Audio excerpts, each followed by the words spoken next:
PAKman here. Unfortunately, we must share this world with cruel individuals who don't have basic empathy.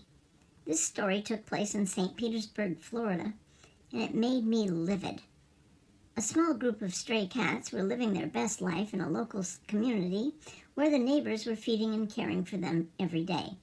One day, the neighbors were shocked to notice one of the local strays with an arrow in his body. The first person who came to the rescue was Jessica from Cat Trap Fever. The injured cat was hiding in a PVC pipe. Jessica needed a lot of help to get him to safety. It took hours, a dedicated team, and a total of 3 trips to Home Depot to safely remove the cat from the 130-foot pipe. While we considered an emergency vet for immediate euthanasia to end the suffering, we felt strongly he was stable, alert, and awake enough to get the best outcome we could hope for. The next day, our little buddy went into surgery. Since Cat Trap Fever works closely with trusted vet clinics, everyone knew he was in good hands. Meanwhile, the community had given him a nickname, PAKman, as Poor Arrow Kitty. The days after the surgery were a handful for Jessica. She kept everyone updated. As shared in one of her updates, he was discharged to our care with a heavy-duty pain medication, antibiotics, and a banded pressure application regimen. The arrow missed all vital organs. However, PAKman was still not out of the woods. As the days passed, he became more lethargic. He had trouble getting around, and he had no appetite. Every time he went to the vet, they made sure to inform and update all his followers online as shared in a post.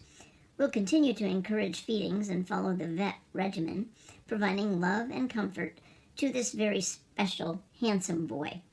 We appreciate your continued love, shares, prayers, and support in this cat's journey so much. He is lucky to have so many folks in his corner.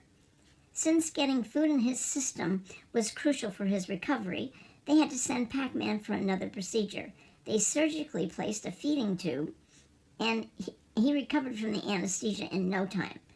Once he started receiving more nutrients through the feeding tube, Jessica could see some improvement. Although she considered him a medical miracle, she was still worried.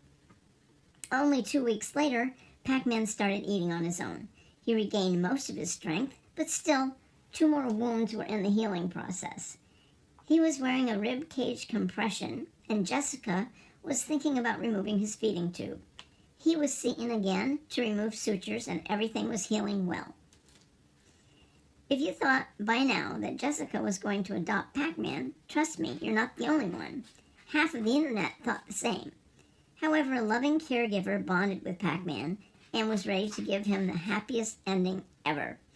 He's being adopted by one of his loving caregivers. He'll be the center of their household, and we can't think of a better outcome.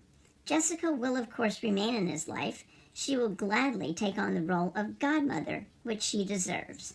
Once again, good wins over evil. I'm so grateful for that. PAKman here. Ciao.